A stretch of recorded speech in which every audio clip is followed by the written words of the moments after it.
Welcome to the A World of Difference podcast.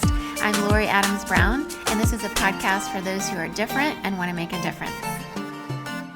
Are you walking through something in a relationship or in a situation you have at work, or maybe something that has just been a curveball in your life that you don't really know how to walk through without some professional help? Well, if that is you, BetterHelp is here to help you. They sponsor this podcast. I myself have been helped by a BetterHelp therapist who I absolutely needed at a time in my life where I was working through some workplace abuse. And the things that she would say to me, give me to do in between our sessions that were weekly, just really transformed me. She walked me through some really, really hard things, and I've come out the other side with so much more freedom. And I just want to recommend it to you. There are professionals there that can help you walk through whatever it is, whether you're trying to figure out what's next for you, work through some tricky things in a relationship. Please check out betterhelp.com/difference for 10% off your first month. That's www.betterhelp.com/difference for 10% off your first month today. By the time this episode drops, we may or may not know who will be the president of the United States, or it could be a couple weeks or more.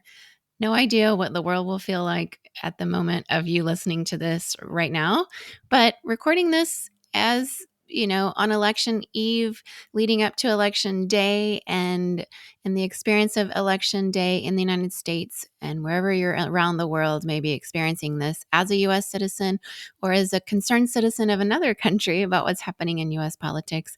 I brought on my friend Johnna Harris onto an Instagram Live on election eve. She's in Arizona. She has voted there. She is a white Christian woman, a mom, a millennial who has voted proudly for Kamala Harris. And I asked her about her experience of being in Arizona and the kind of belt buckle of the whole Christian nationalist movement with Turning Point USA and these different organizations based in Arizona and in an area where Mark Driscoll and his whole new church, I put in quotes, exists, where there's definitely a Venn diagram of Christianity and politics mixing together. And in light of everything that's unfolding before our very eyes, as you're hearing this, or maybe has already unfolded, this is a conversation that I thought we should have as two women, our experiences, her experience in Arizona, mine here in California, and what we see playing out on the internet and social media, particularly around election day. Johnna is somebody who hosts a podcast called Bodies Behind the Bus, which features stories of survivors of spiritual abuse. And we're seeing some of that played out in the political realm as well. So I wanted to bring her on to get her perspective on it, and also just to kind of unpack this moment and what it feels like for us and our particular experiences that are embodied. It's very visceral for us as women with what's on the line. And whether you're feeling removed from that or right in the middle of it, hopefully this is a conversation where you can gain some new insights, new perspectives as we share ours. So listen to this Instagram Live and be safe out there, everyone.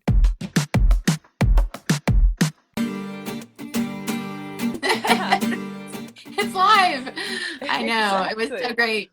I don't know if you saw the SNL on Saturday night, but my mom texted our family chat, was like, Kamala Harris's surprise appearance on SNL, and it was all over my feed yesterday. And wow, a lot of respect for people who do things live every week, because I can't even figure this out. Yeah, there's so much pressure. Oh my gosh. Okay, well, first off, I like is it a sweater you're wearing? A blazer? Your blue blazer? This is me, my work version. I'm on my lunch break now, but I'm training later today in my corporate job here in Silicon Valley. So I But you're have to look repping the professional. blue. Wearing the Repping the blue, blue. subtle Yeah. statements. Yeah. I have been wearing my Kamala Harris chucks quite a bit. I probably won't wear them today when I train, but I'm definitely wearing them tomorrow. So we're on election eve. This is crazy. And I'm here in the Bay Area. Kamala Harris is from here. There's a lot of momentum and excitement. But, Arizona is one of those swing states, and that's where you live. So I just wanted to start off asking you this question, my friend Johnna, who hosts Bodies Behind the Bus podcast, in case you don't listen. This is your shameless plug for you. Thank I would you. love to know more about you're welcome. Love to know more about your experience. I know you went to a Kamala Harris rally, and I'd love to hear about that. But I'll ask you that in a second. First off, though, just what has your experience been as a white Christian woman navigating the decision to vote for Kamala Harris in this landscape that's so influenced by Christian nationalism? Want to hear your perspective on that just right out the gate. Whew. Um, you know, I feel like so many of us, really 2020 was so eye-opening. If you listen to the podcast, so many of the stories you hear, the majority of them like come to like ahead, like the big bad thing happens in 2020. There was so much pressure, and I think just so many things got illuminated at once within the church, but then also how tied together the church is with politics in America, and how we saw so many leaders that we thought believed very like intensely about caring for others and like standing with the oppressed, standing with the marginalized, and loving our neighbor. And we saw them totally flip when it came to the presidential election. So I think for me, it wasn't necessarily just 2020, but for probably the last decade, I've been kind of deconstructing like, what does this look like and how do I vote as a Christian? And I think probably so many of us can relate to having abortion be like the number one thing on the ticket and having to navigate. I mean, you're navigating it right now. Just the constant, you're a baby killer, you don't care about life. Like Jesus cares about the unborn and you don't care about the unborn if you don't vote Republican.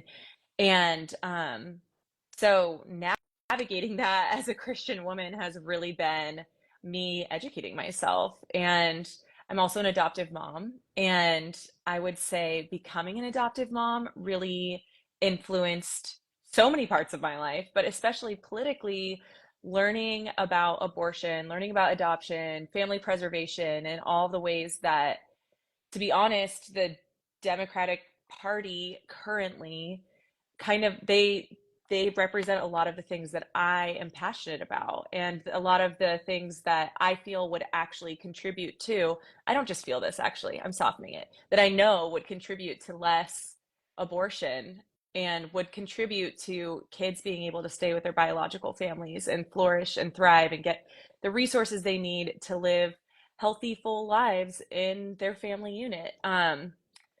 So navigating that as a Christian woman in Arizona is interesting because I mean, we're in Driscoll land out here, right? Like, yeah, that's Right. like trending all over social media right now. It's just sermon on Sunday. You're just like shocked, not shocked, kind of thing. Right. But like so in our neighborhood, we're in North Phoenix, and it's like Trump everywhere, all over. Every single house is Trump. But we put out our little yard signs. We have our Kamala yard sign, and then my neighbor across the street put one Ooh. out. And so we like inspired our little thing. And I've had a few neighbors stop me and be like, I love your signs. I'm too scared to put one out, but I just wanted you to know, Wow. like, I love your sign. And as you drive closer to the city center in Arizona, it's like blue, blue, blue, blue, Harris Waltz, Harris Waltz. So I don't know. Everyone just assumes that I'm a Trump voter because I live in Arizona and I'm a Christian. So I'm doing my best to be loud, but it's not easy. And to be honest, like I would love to reflect the question back to you. I mean, I told Lori this morning I was like crying for hours last night, and I think a majority of it is just like realizing how corrupt and gross our churches are at this point, and like how it makes me emotional because it's like I believe in a God that like cares, and to watch these people who are peddling Christianity and this version of God just full with their full chest back this candidate who is anti-Christ. The things he says are anti-Christ, anti the gospel. It's like definitely really been hard. It's been a hard season. How has that been affecting you?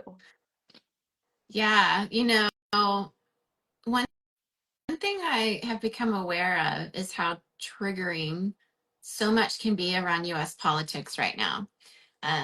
And it shows up in so many ways for so many people, depending on what your own personal traumas are. And you host a podcast that, addresses stories of survivors of spiritual abuse. And when you have something like Christian nationalism so in our faces, and when I mean in our faces, like they're talking about how this election has largely been played out on the internet.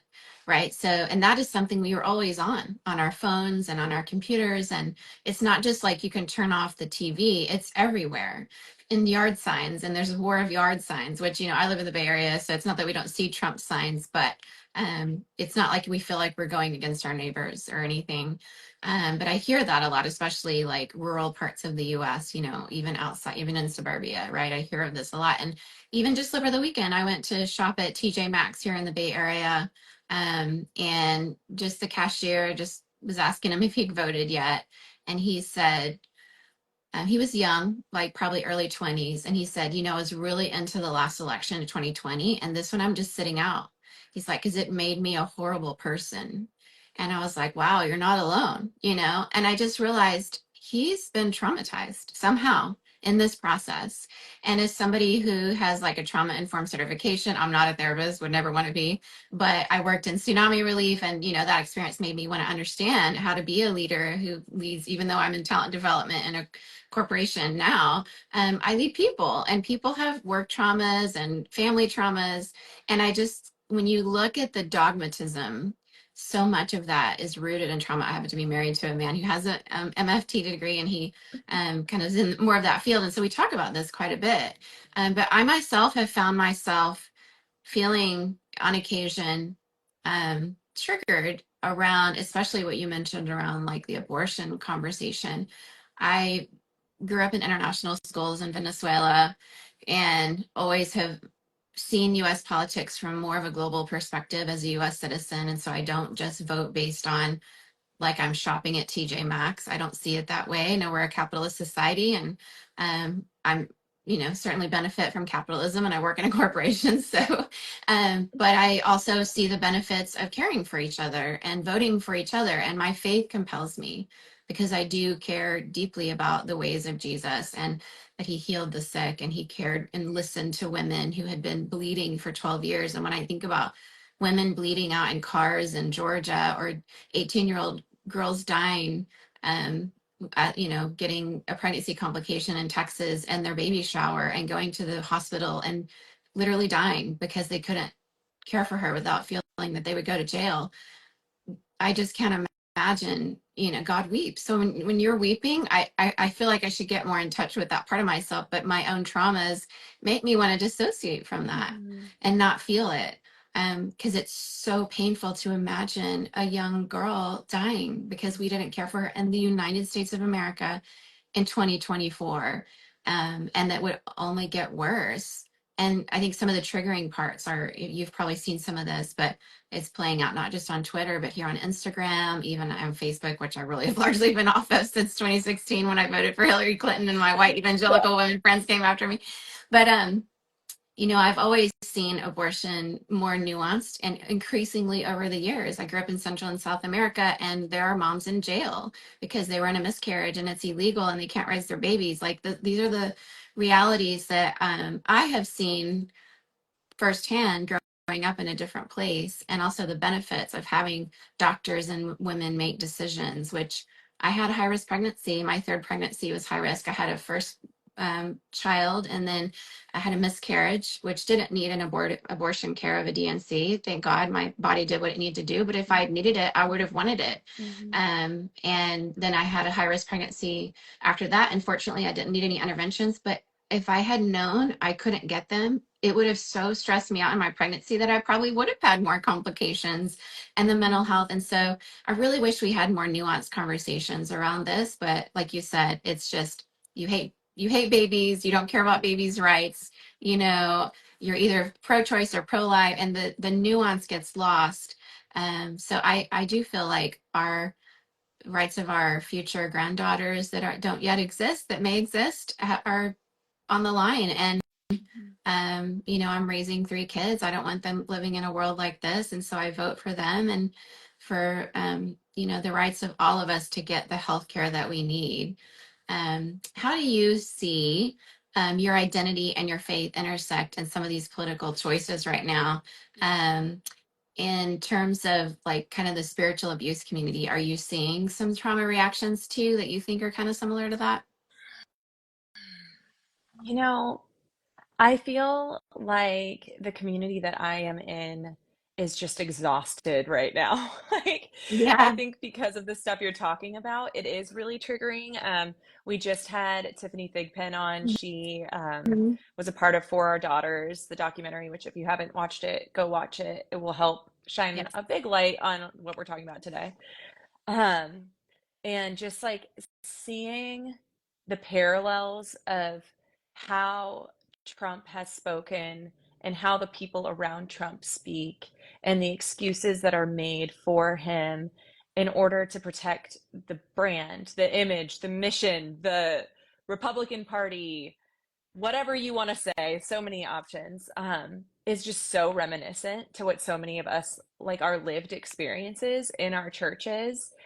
And so I think we've been watching this play out on a national stage for years now, and we're tired. And I think for me, Jamar, Kristen, Diana Butler Bass, and Robert P. Jones, right? I think I got his name right. They have a podcast together, and they did a Faith and Democracy tour. And I was lucky enough to go to it because the one time, like, people don't really care about swing states until it's an election, and then we get like all of Yeah. the great stuff. So we Arizona have got it this all. Yeah. awesome, right? We have this awesome panel of just brilliant Christians who love Jesus and are also really well educated, and were sharing his like their perspective as historians, and they had data and all this stuff. And you know all of them looked like they had like gone to battle, like they're like glazed over, like, all right, we got to make it through. Oh gosh. And I related with that so much. But Jamar said, we should be looking to the Black church historically, like they Yeah. are a beacon of hope in this, and like they are an example of steadfastness through injustice and through oppression.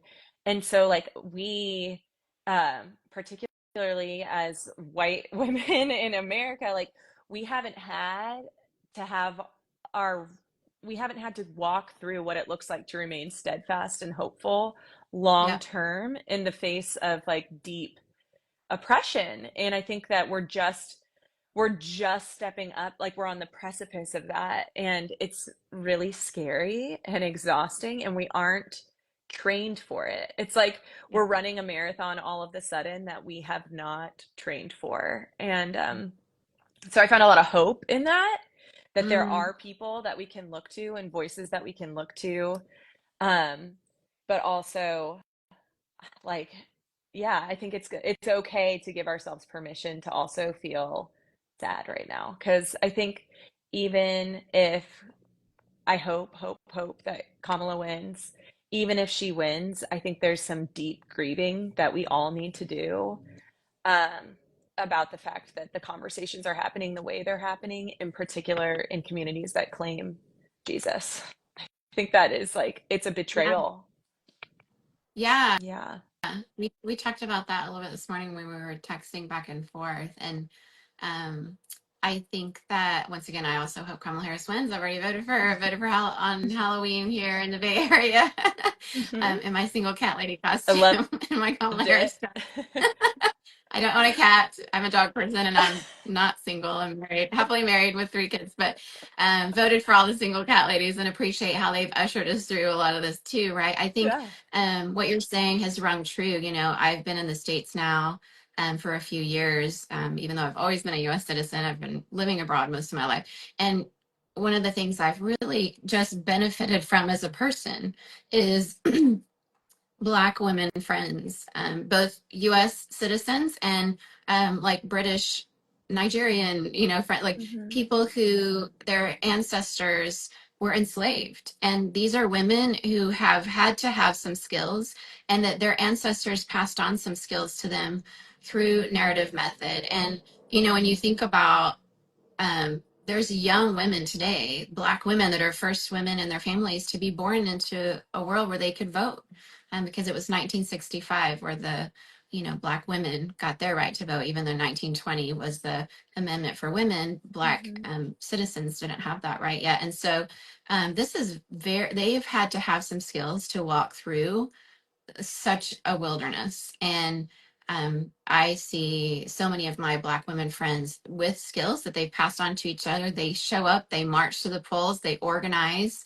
On the podcast last week, we had Amy Allison, who started She the People, and she's a friend here in the Bay Area and helped Kamala Harris get elected to vice president and helped Mayor London Breed get elected in San Francisco, and is always talking about the data. Black women tend to show up in different ways. And so we're trailing behind, of course, as white women. But at the same time, it is beautiful to see some of those dynamics kind of shifting and that we can learn from each other. I really hope white women show up. I mean, we were in the White Women for Harris call and it was a very Yeah. exciting time. I really hope white women have a different story this time. I don't know, because on my social media, it's white evangelical women that are coming after me. And so it's still the same as it was in that regard in 2016.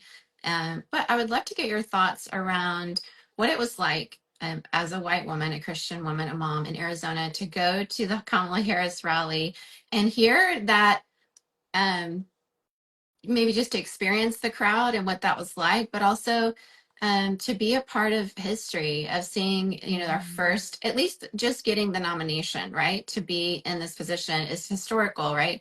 She's our first woman vice president, the first Asian American vice president, the first Black woman vice president, and she could be all those things, the first as president as well. What was it like for you sitting in that crowd, and what emotions did you experience? Well, first, it was like the first round of her rallies.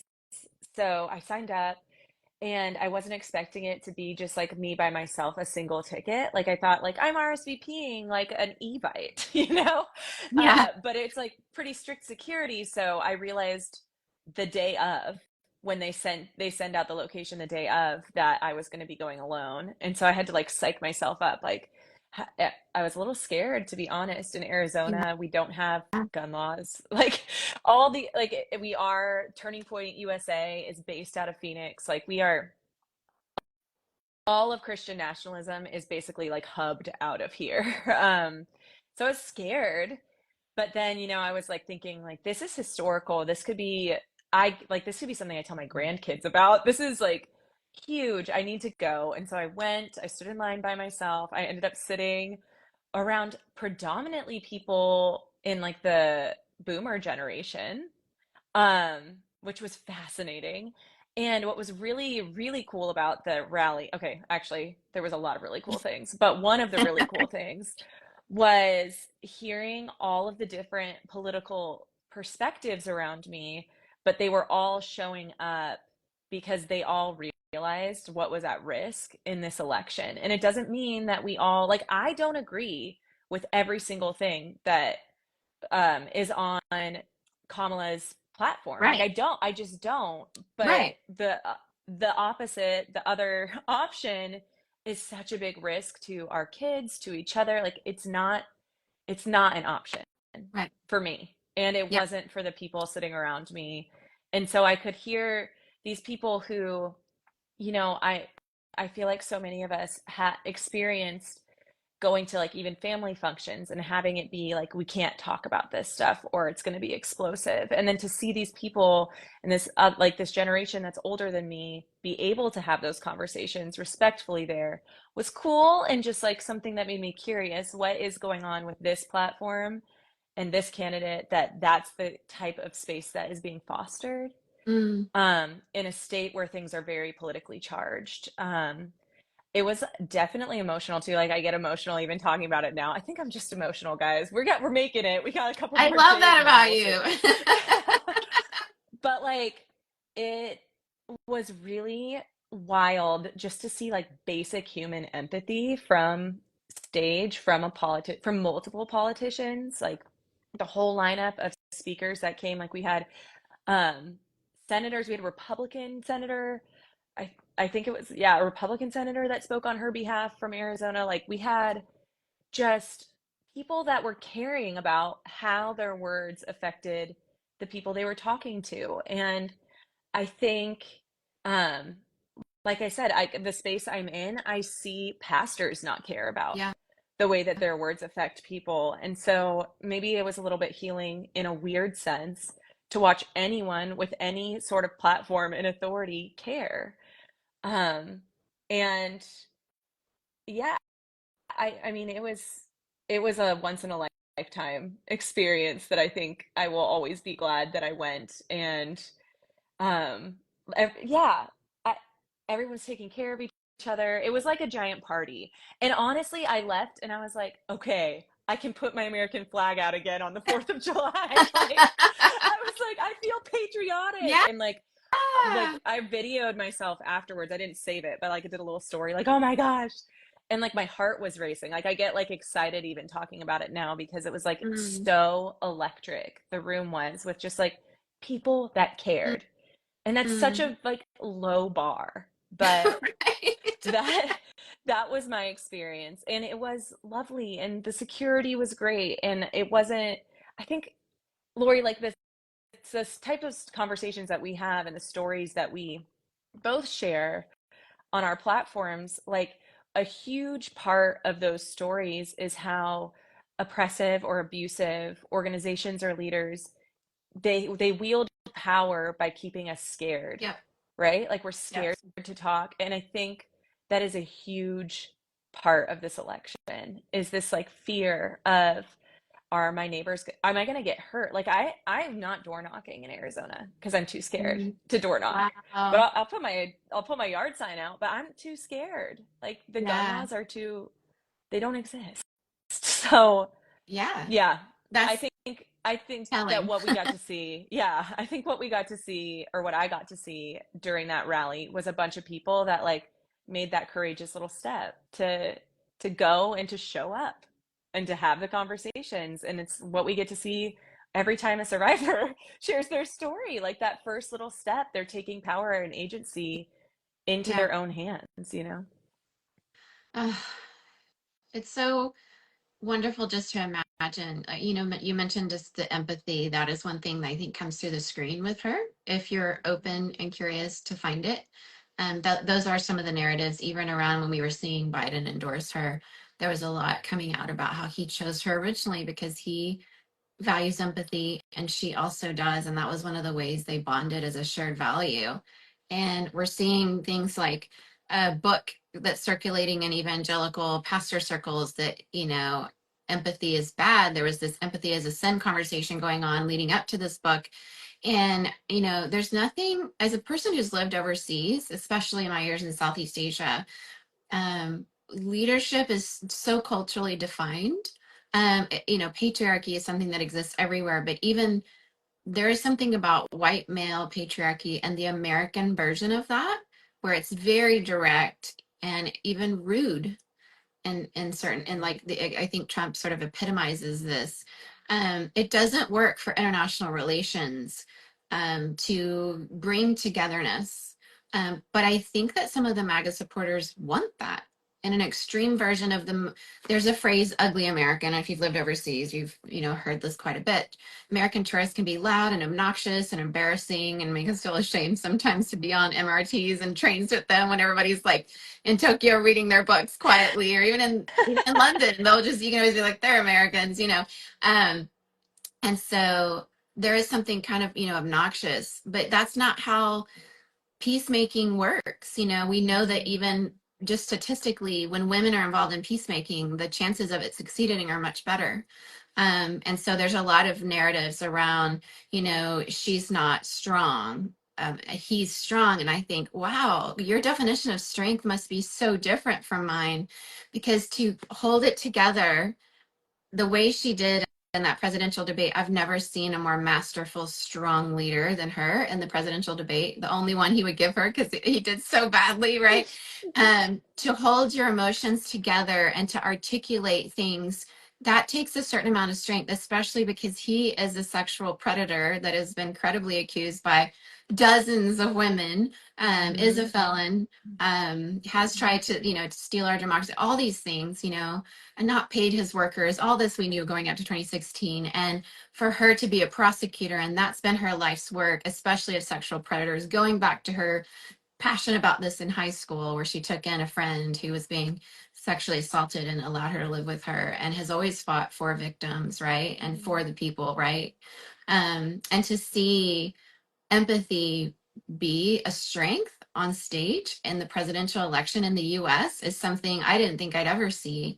Because Mhm. growing up overseas, we always kind of felt like, oh no, that president's going to bomb another Muslim country or whatever. You know, like you always Mhm. kind of have to deal with that as an American when you get in a taxi or when you go eat at a food stall and they know you're American. You feel like you're having to apologize sometimes for how obnoxious and what strength looks like. And but we've never seen anything like Trump. Like we've never seen somebody not concede an election until now and be, Mhm. preemptively striking about what, appears to be that he could potentially lose. And then he's Mhm. already putting out that narrative that he won't accept it.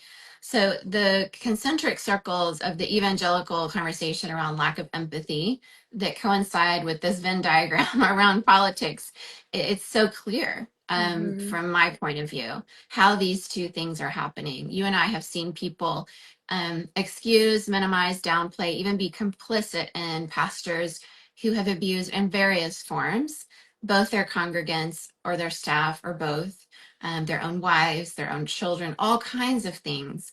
Mhm. And to downplay that, and it's being downplayed in the president as well, with such a lack of empathy for survivors, for average people, for women bleeding out in parking lots and not getting care. And so the lack of empathy is a very troubling thing to watch.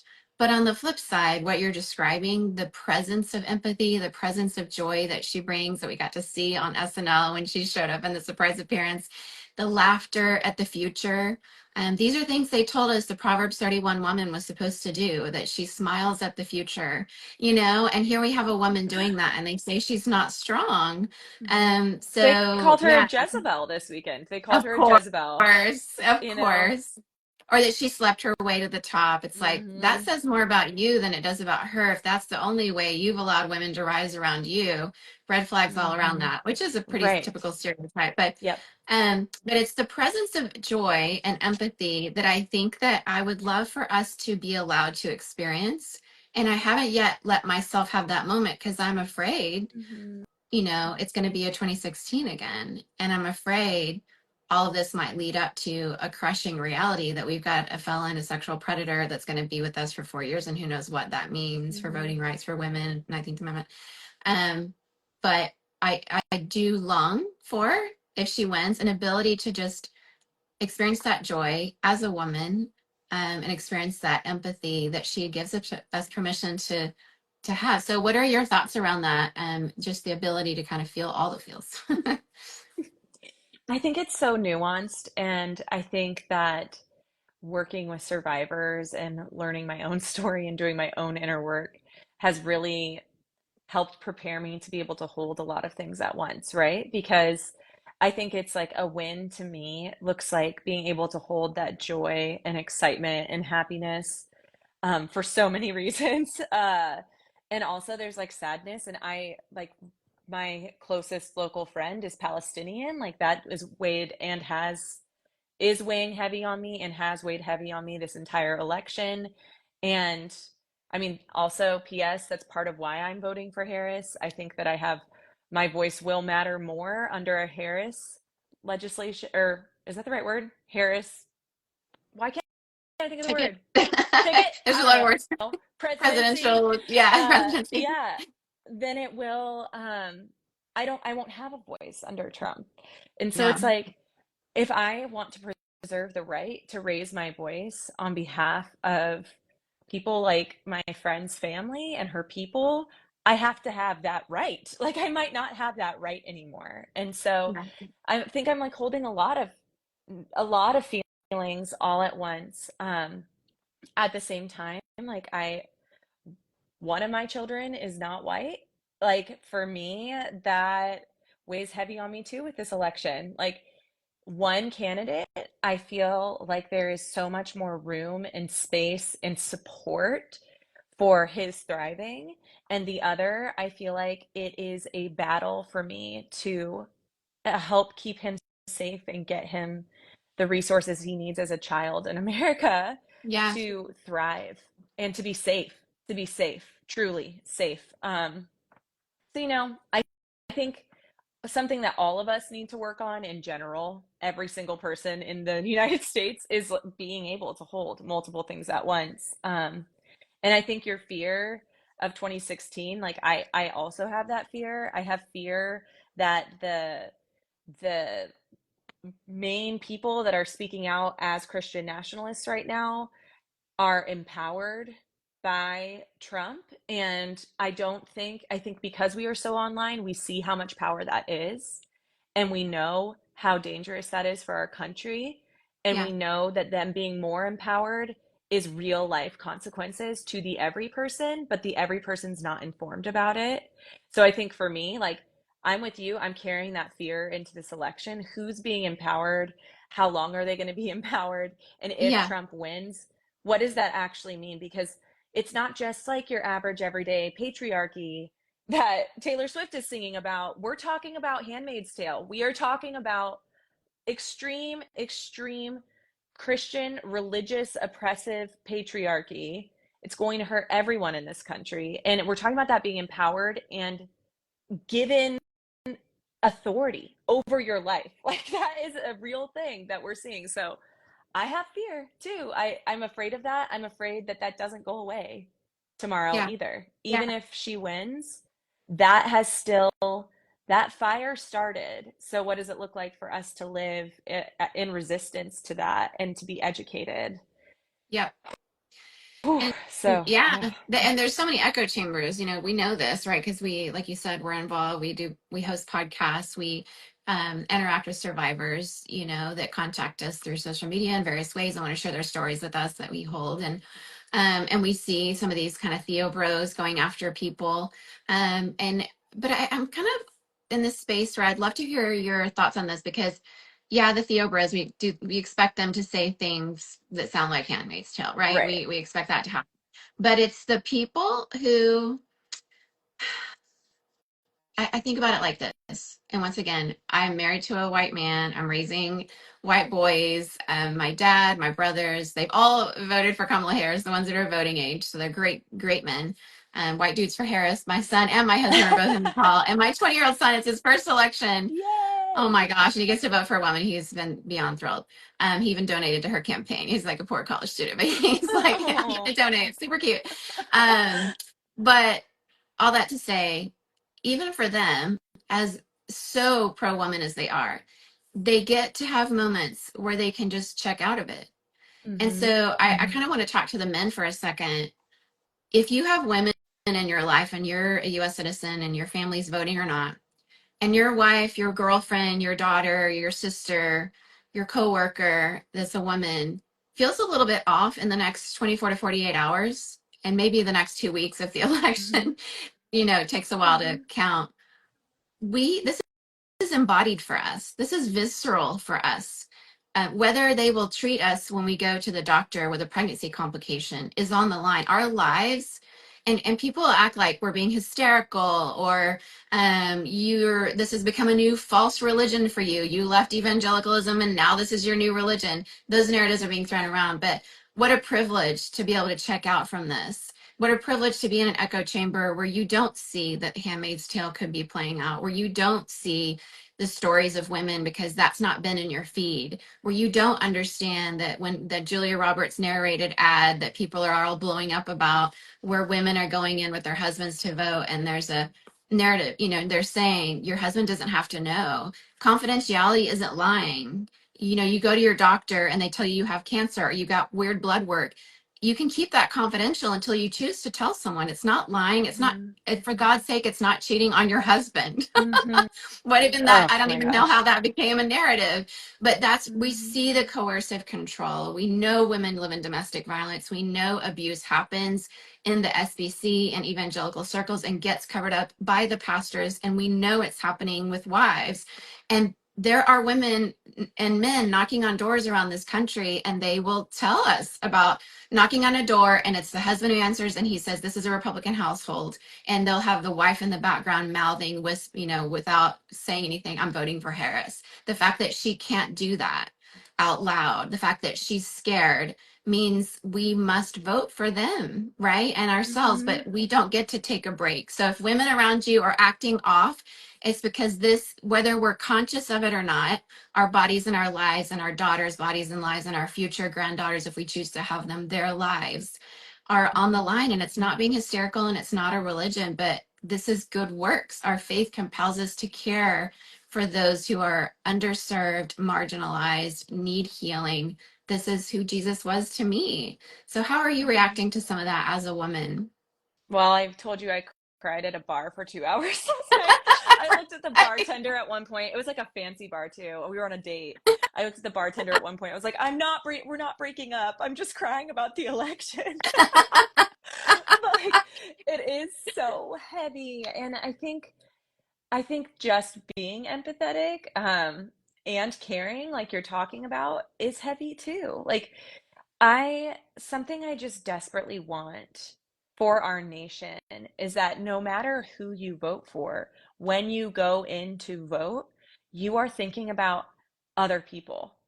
Like, however you want to justify your vote, may it be about the bettering of the people around you. Like, when I vote, like, I know there's probably a lot of people who don't want to hear this, but like, I voted not just for my kids, I voted for everyone's kids in America. Like, that is how I viewed voting this year, and Yeah. hopefully for the future, like, if I can still vote. Yeah. This may You be know? our last vote. I hope it was a great one. Right, seriously. But I mean, we should feel something. Like, that is something we should feel, and that men should feel and women should feel. And like I said, no matter if you voted for Trump or third party, I hope you did that honestly reflecting on how that's going to affect the people around you, and you have your reasoning for that. And like, we are blessed to live in a nation where you got to do that. And you got to decide that these are the things that matter most to me and that I think matter most to society. And so that's what I'm voting for. But don't do it in revenge. Don't do it because Right. you don't like empathy. Like, come Right. on. Can we get past that? Yeah. So yeah, I mean, how am I navigating this? I'm crying in bars publicly. Literally last night, I looked at Aaron at one point and I was covering my mouth so I wasn't like ugly sobbing. I was like, I think I needed this. It's heavy. It's It's so so heavy. And heavy. Yeah. the Christian, like the religious part of it is what is like the most painful for me personally to navigate. Oh, Just just the so biggest many gut feelings punch of of all. betrayal. Yeah. Yeah, and it's like, honestly, it's shook it. It has. I'm glad I went to see Jamar talk, because I think like this has been, oddly enough, one of the most faith shaking things that I have navigated. Um, and Yeah. that's wild to me because I have Yeah. Because navigated you're a spiritual abuse abuse, victim. and Yeah. yeah, Right. and I hear terrible stories, but like, watching this play out, watching people I love ignore his character and integrity issues, and vote for him, it Yeah. it has caused me to ask a lot of questions. I'm being very reflective right now. Well, good for you to look internally, right? I mean, that's Yeah. the work Chuck DeGroat has asked us to do, right? In his new book, like looking outward. When you see a narcissist, I mean, we don't know what Trump has been diagnosed with, psychopath, narcissistic personality disorder. I mean, certainly we can say tyrant and autocrat if you understand politics and the way he operates, but fascist, there's a lot of things. And we have, people that are apolitical, independent, like military security, like the amount of people that have come out, right? Even like Han Solo and Luke Skywalker, right? So, like, they are warning us about the dark side and to use the force. Like, Hmm. Harrison Ford's thing that came out, was it yesterday? And he was like, pay attention to these generals and these people that don't take sides, but they are warning us because they have seen and they are highly concerned about our future of our democracy and our safety as a nation. And so, that's why he's asking us to support Harris. But and he's also, I loved what he said, and it's so true. And I've heard her talk about this in her rallies, and I've seen this because of her empathy and a way, people will come in and they'll be protesting rightly so, upset and very emotional and passionate about what's going on in Gaza, because this is something that is huge in this election for us, right? And that she will engage with them, right? And at times she'll say, you know what, I'm speaking, because she is. But Mm-hmm. you can see that she wants to have a dialogue. And Harrison Ford, the way he put it, was she's going to fight for your right to disagree with her. Whereas on the other side, Mm-hmm. it's we're seeing like, is this a credible threat against somebody in his own party, Liz Cheney? You know, is he literally also, because the gun's pointed at her face? I mean, and we know he tried to take out Mike Pence, and also, I mean, these are people in his own party, right? And Yeah. to say like what he said about, he's okay if they shoot the journalists, like what? Mm-hmm. Sarah He McCammon called from NPR was he on our called podcast. And please don't shoot Sarah. Like, we love her. We want them to tell us the truth, right? he This called is not he okay. called American people the enemy within. That's what he's calling us. Yeah, I mean, if you don't understand political rise to power of autocrats and fascists, like, please study that, and with curiosity, try to take a step back, because for those of us who've lived around the world or studied sociology and politics and understand this history, historians just follow the historians for Harris. Like, they're pointing these things out. They can't predict the future, but look at the past and how autocrats have risen. And I, grew up in a society that has that now, and I never imagined Venezuela, a model democracy, would end up the way that it has. Like, democracy is fragile. Every election matters, and the ability to disagree is one of our core values that I thought we cared about, and yet this also parallels with a Venn diagram of what we see, because my story of working in a church under a man who I described as a tyrant. At the time, this isn't like a post thing. Like, I started to notice those things, but it was my inability to disagree with him on anything other than like a tablecloth, right? It was like Mm-hmm. that ended up me being very badly emotionally and psychologically and spiritually and financially abused by him. And that's been his pattern. When you see that people can't be questioned, that is not strong leadership. That's Mm-hmm. actually one of the weakest version of leaders. So Kamala Harris is so strong because she can allow difference of perspective. She values that. Her ability to lead in these conditions and these triggering environments is a strength that I've never seen. I do have a lot of hope that we will vote for joy and empathy going forward. But what do you think are some of the obstacles, if we have people listening to this who, for some wild reason, are still undecided? I think it's only like 4% of the voters, but there are people who are undecided, or people who are going to be going to the polls tomorrow, and have been told as a Christian, as an evangelical, especially white evangelical, because we don't see this largely with our Black friends. I hadn't seen it largely with a lot of Latinos, but recently there's been narratives that have swayed them. Asian Americans, there's a lot of diversity there as well. But if they've been raised evangelical in the US, especially white evangelical churches or mega churches that are diverse, but maybe the staff isn't so diverse, and certainly the pastor is probably white, um, when they've been told to be Christian, you have to vote Republican, and we're still seeing narratives that say if you vote Democrat, you can't be a Christian. That's nowhere in the Bible, people, in case you didn't know. What do you think are some of the biggest obstacles that people need to have discussions about before they go to the polls? First, I feel like it's important to say that I see both extremes doing this to each other. I mean, one side is a little bit uh maybe louder or has like more of the Christian Yep. evangelical ear. But I see both ends of the spectrum. Like, one saying if you vote for Trump, you can't be a Christian. One saying if you vote for Kamala, you can't be a Christian. That's not No. true. That does not your relationship with Jesus. Like, I mean, well, maybe it affects it, but it does not determine it. Mm-mm. Like, we as Mhm. Christians do not owe our allegiance to anyone. In fact, as Christians, we will probably be at odds with empire most of the time, because our whole shtick, our whole spiel is laying down the sword, laying down our power, standing with the oppressed and the marginalized. And usually that's not where empire lands. Yep. So either way, like, this is not determining of your relationship with Jesus. Like, are you saved or not saved? That is Right. wild.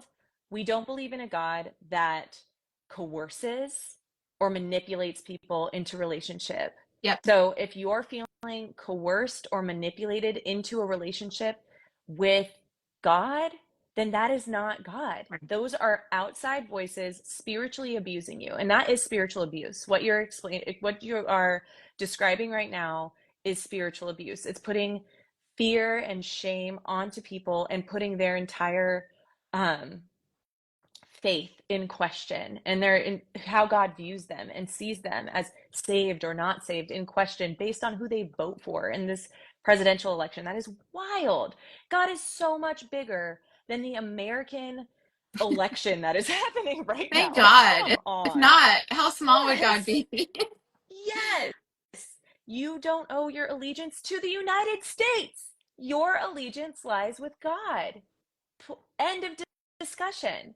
If you are wanting to vote in a way that stewards like your vote well and that you feel is honoring of God, then look at your ballots and look at how your vote will affect the most marginalized in your communities, the most vulnerable.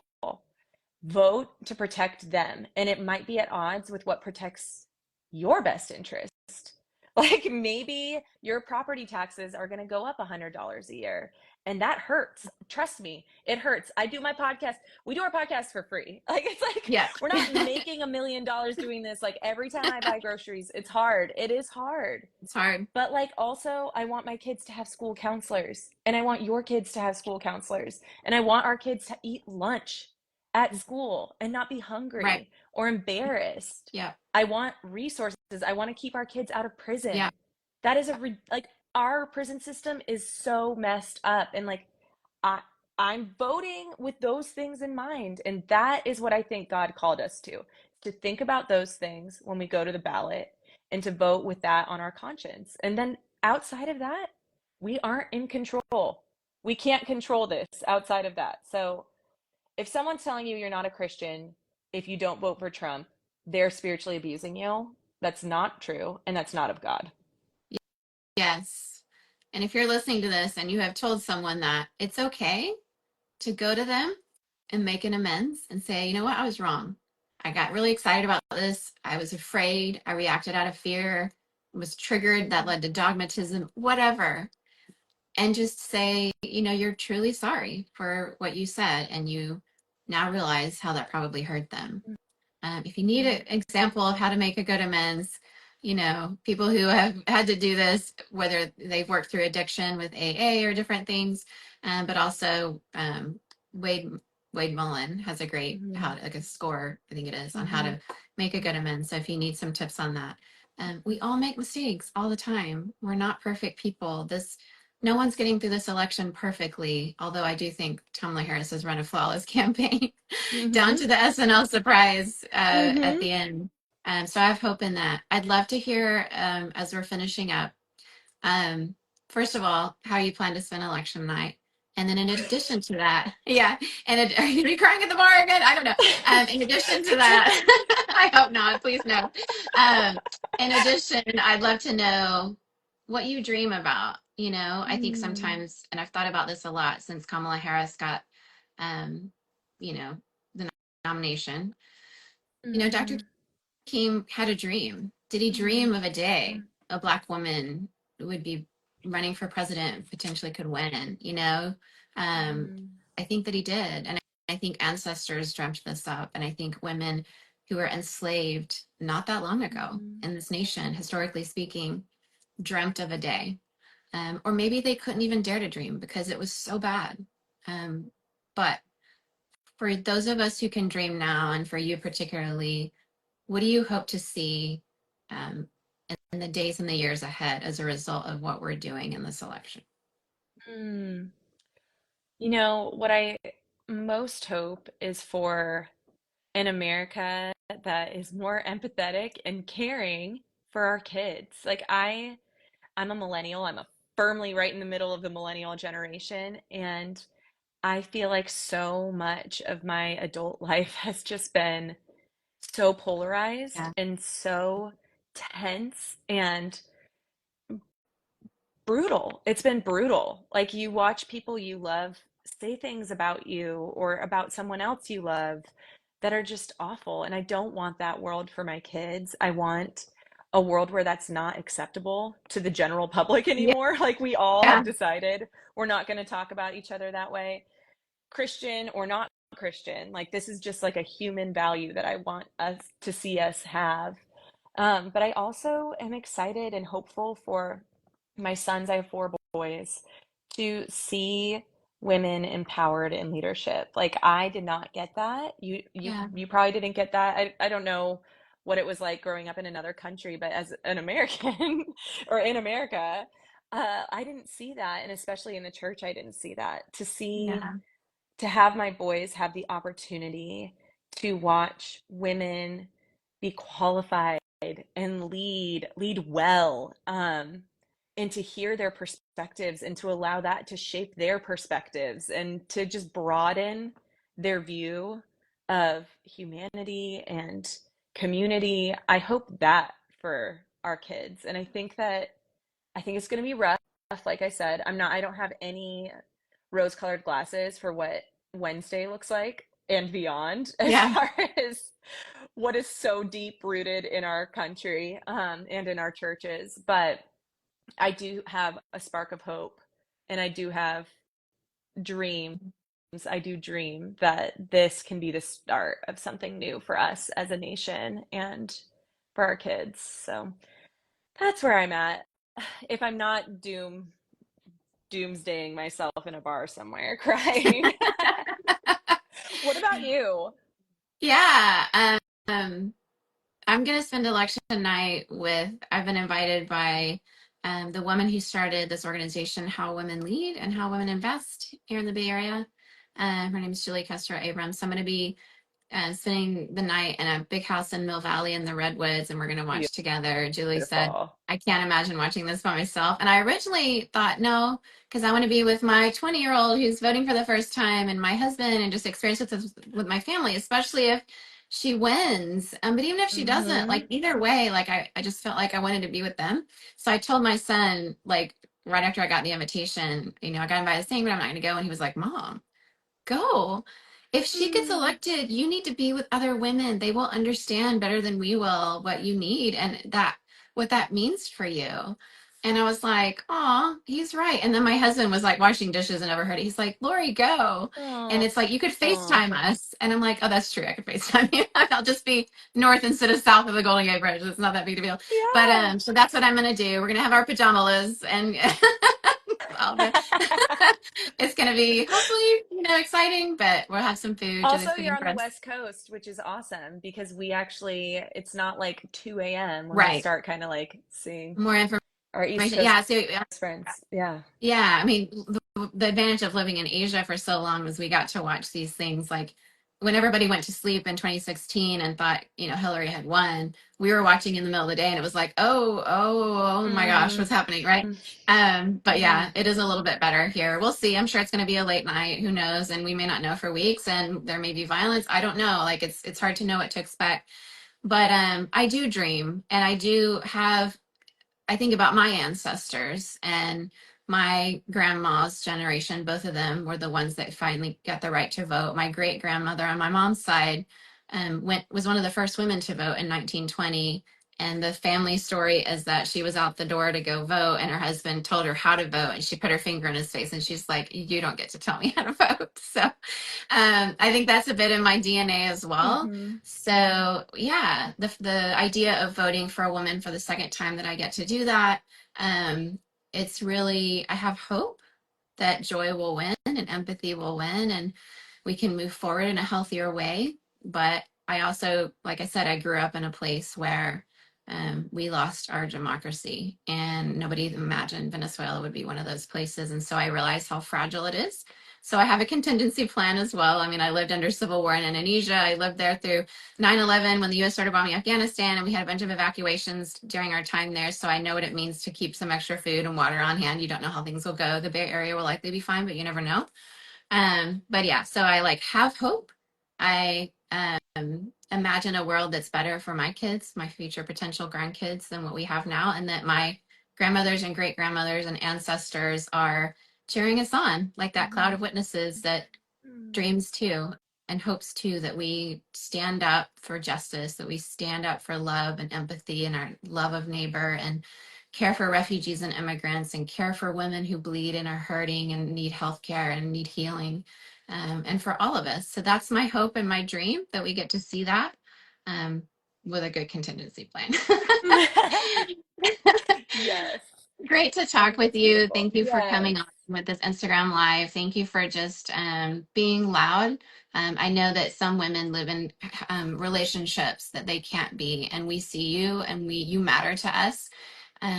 Your vote is confidential. No one has to know. But it's okay to vote for yourself. As women, we're often told we have to do everything for everybody for free, volunteer at our church for free, do the unpaid labor of home for free, take care of the children and without paid childcare and do all of it for free and not think of ourselves. But you matter, and you're a citizen and you're a constituent, and that is power. Your voice matters.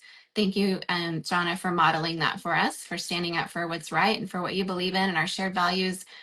Crossing our fingers that Arizona will go blue and that women will show Oh, up in yes. droves, especially those white Yes. women. Get out there. And my Latinas, you know how I feel about you. Vamos. Sí se puede. And yeah, really excited to see how this goes and hopeful that we can turn the page, not go back, and make a better future. Thanks for coming on, Johnna. I appreciate Thank you. you, Lori. Have a good day. You too. We'll Bye. be in touch. We will. Thanks for listening to this all around the world, wherever you are. Once again, I don't know what the world will feel like in the United States in particular as you're listening to this, but just know that you matter. Your voice matters wherever you are. I hope you're in a situation where you have been able to vote in the US election in whatever country you live in, that you've been able to let your voice be heard in your own local elections, because being a constituent is so powerful. We really matter. Your voice matters. Your vote matters. And however the outcome of this is, I hope that you know that we can make a world of difference when we come and hear each other's perspectives around the table, and that diversity is what eliminates groupthink, which is so dangerous for all of us. And really, none of us has a corner on all the knowledge in the world. So listening to each other really matters. And I really welcome your perspective on this, even if you disagree. But hopefully, we can find ways to disagree politely, with respect, without name calling, without telling each other that you have a whole new religion because you're involved in politics, and because the work of justice, the way you play it out, and the good works that you do may differ from someone else's. So, as we move forward with respect and dignity for each other in this community, just know that I appreciate each of you listening so much. Be safe and take care of each other out there.